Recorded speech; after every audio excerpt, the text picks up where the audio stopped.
कानी बहू। किशोरी लाल जी के बेटे राघव की शादी की बात जगह जगह चल रही थी, लेकिन किशोरी लाल जी को कोई लड़की पसंद ही नहीं आती थी। और उसकी एक ही वजह थी, किशोरी लाल जी का लालची होना।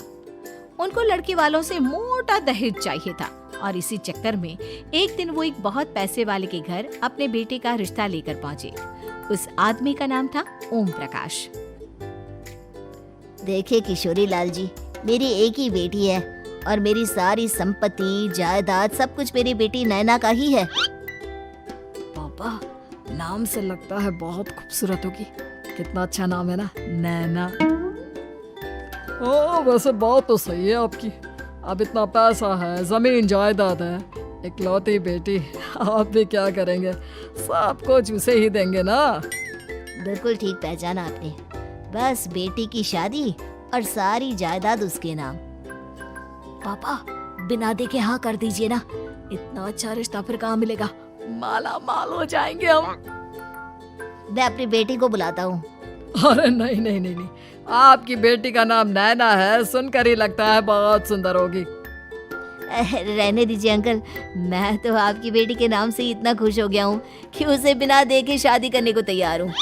अब तो मैं उसका चेहरा सीधे शादी के बाद ही देखूंगा।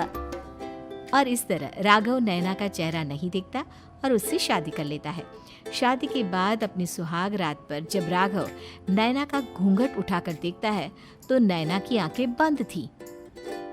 कितनी खूबसूरत हो तुम नैना, जरा अपनी आंखें खोलकर मेरी तरफ देखो तो सही। नहीं, मुझे शर्म आती है। अरे, मैंने तुम्हें शादी से पहले भी नहीं देखा और अब अगर तुम आंखें खोलकर मुझे देखोगी भी नहीं तो मुझे अच्छा कैसे लगेगा? इससे पहले कि नैना अपनी आंखें खोलकर राघव की तरफ देखती, अचानक से लाइट चली गई और राघव नैना को पूरी तरह से देख भी नहीं पाया। अगली सुबह नैना राघव के लिए नाश्ता बनाकर लेकर आई। अरे ये क्या, आधा पराठा सेका हुआ है और आधा बिल्कुल कच्चा। ये तुमने क्या किया नैना? बहू, तुमने क्या आधा पराठा तवे से नीचे लटका कर रखा था जो आधा सेका है और आधा कच्चा? मुझे जितना दिखेगा उतना ही तो सीखूंगी ना पापा जी। जहाँ जहाँ मुझे नजर आ रहा था वहाँ मैंने सीख लिया, और जहाँ जहाँ नहीं दिखा वहाँ कच्चा रह गया होगा। इसका क्या मतलब है? ये कैसा मजाक कर रही है तुम? अरे बहू, तुमने इतना लंबा घूंघट क्यों लगाया हुआ है? देखो, हमारे घर में बहुओं को बेटी की तरह रखा जाता है और फिर तुम तो इतना सारा माल लेकर आई हो। देखो, ये घूंघट डालकर रखने की कोई जरूरत नहीं है। हाँ नैना, पापा जी ठीक कह रहे हैं, तुम तो आराम से रहो, अपना ही घर समझो। नैना अचानक से अपना घूंघट उठा लेती है। अरे ये क्या पापा, नैना की तो एक आंख फूटी हुई है। नाम से नैना, लेकिन ये तो कानी बहू निकली। मेरे साथ धोखा हुआ है, धोखा। बिना दिखाए अपनी कानी लड़की मेरे संग ब्याह थी। मुझे कानी बीवी नहीं चाहिए। मुझे अभी ओम प्रकाश जी से बात करनी पड़ेगी। आखिर उन्होंने मेरे साथ ऐसा किया क्यों? अरे, आप लोगों ने ही तो पापा से कहा था कि आप लोग शादी से पहले मुझे देखना नहीं चाहते। अब मेरे पापा पर क्यों इल्जाम लगा रहे हैं? अरे लेकिन उन्हें बताना तो चाहिए था ना कि तुम कानी हो, एक आंख से तुम्हें दिखाई नहीं देता। किशोरी लाल और राघव नाराज होकर ओम प्रकाश को अपने घर बुलाते हैं। पापा जी, ये आपने क्या किया? शादी से पहले बताया क्यों नहीं कि नैना की आंखों में परेशानी है? अरे, आप ही ने तो लड़की देखने से मना कर दिया था। अरे लेकिन आप बता तो सकते थे। आपको तो हमारी बेटी की प्रॉपर्टी चाहिए थी, वो भी पूरी की पूरी। अब क्या हुआ अगर उसे आधा दिखाई देता है? प्रॉपर्टी तो आपको पूरी मिल गई ना। अरे ये क्या बात हुई? मेरी शादी प्रॉपर्टी से नहीं, आपकी बेटी से हुई है। अब ये तो पहले सोचना चाहिए था। तब तो मेरी प्रॉपर्टी देखकर तुम्हारी जुबान लप लपा रही थी। लेकिन मैं कानी लड़की को अपनी बीवी बनाकर नहीं रख सकता। पापा, कुछ करिए ना आप। हाँ, करता हूँ। देखिए ओम प्रकाश जी, आप हमारे साथ ऐसा नहीं कर सकते। और तुम देखो, अगर तुमने मेरी बेटी से शादी तोड़ी ना, तो जो भी प्रॉपर्टी मैंने तुम्हें दी है वो तो पूरी की पूरी वापस ले ही लूंगा, और आधी प्रॉपर्टी तुम्हारी भी लूंगा। अरे मेरी आधी प्रॉपर्टी भला क्यों लेंगे आप? इसलिए क्योंकि मेरी बेटी को आधा नजर आता है और उसकी नजर अभी तक तुम्हारी आधी जायदाद पर ही पड़ी है। अब तुम उसे घर से निकालोगे तो कुछ तो लेकर जाएगी ना। और अगर हम आपकी बेटी को अपने घर की बहू बनाकर रखे तो? तो तुम्हारी पूरी प्रॉपर्टी तुम्हारी ही रहेगी, और जो मैंने तुम्हें दिया है ना, उसमें से बस मैं आधा लेकर जाऊंगा। अरे लेकिन अब आप अपनी दी हुई प्रॉपर्टी में से आधी वापस क्यों लेकर जाएंगे?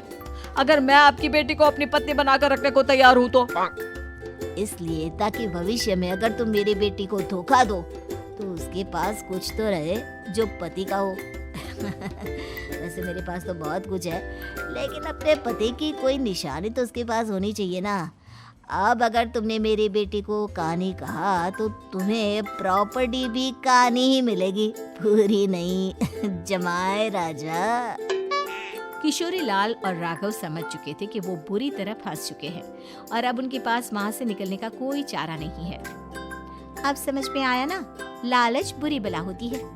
एक तो तुम्हें प्रॉपर्टी मिली, ऊपर से बीवी मिली, उसमें तुम्हें नखरे भी दिखाने हैं। आए बड़े, चुपचाप बैठो दोनों। कुछ दिनों के बाद नैना राघव की कार लेकर बाजार घूमने निकलती है और जब कार लेकर वापस आती है, ये क्या? एक तरफ से मेरी गाड़ी पूरी खराब हो चुकी है। लगता है तुमने मेरी गाड़ी को किसी दूसरी गाड़ी के साथ एक्सीडेंट किया है। अरे कितना बड़ा नुकसान कर दिया तुमने बहू। वो क्या है ना पापा जी, मुझे एक आंख से दिखाई नहीं दे रहा था, सामने से गाड़ी आ रही थी। मुझे तो सिर्फ आधा ही दिखाई दिया और वो गाड़ी मेरी कार से रगड़ती हुई निकल गई। अब मैं क्या करूं बताओ? आप इसे ठीक कराने के पैसे कौन देगा? तुम्हारे पापा? तुमने मुझसे इस तरह से बात की? अभी रुको। नैना राघव की शिकायत ओम प्रकाश को कर देती है। देखो राघव, अब जो मेरी आधी प्रॉपर्टी तुम्हारे पास थी ना, उसमें से आधी और मैं लेकर जाऊंगा, क्योंकि तुमने मेरी बेटी को डांटा। अरे नहीं नहीं पापा जी, गलती हो गई, माफ कर दो। गलती की तो कोई गुंजाइश ही नहीं। अगली बार मेरी बेटी को डांटा तो बची हुई आधी में से आधी और ले जाऊंगा। लालच के चक्कर में हम दोनों ने बहुत बड़ी गलती कर दी बेटा। एक तो तुम्हें कानी बहू मिली और ऊपर से जो माल मिला वो भी काना।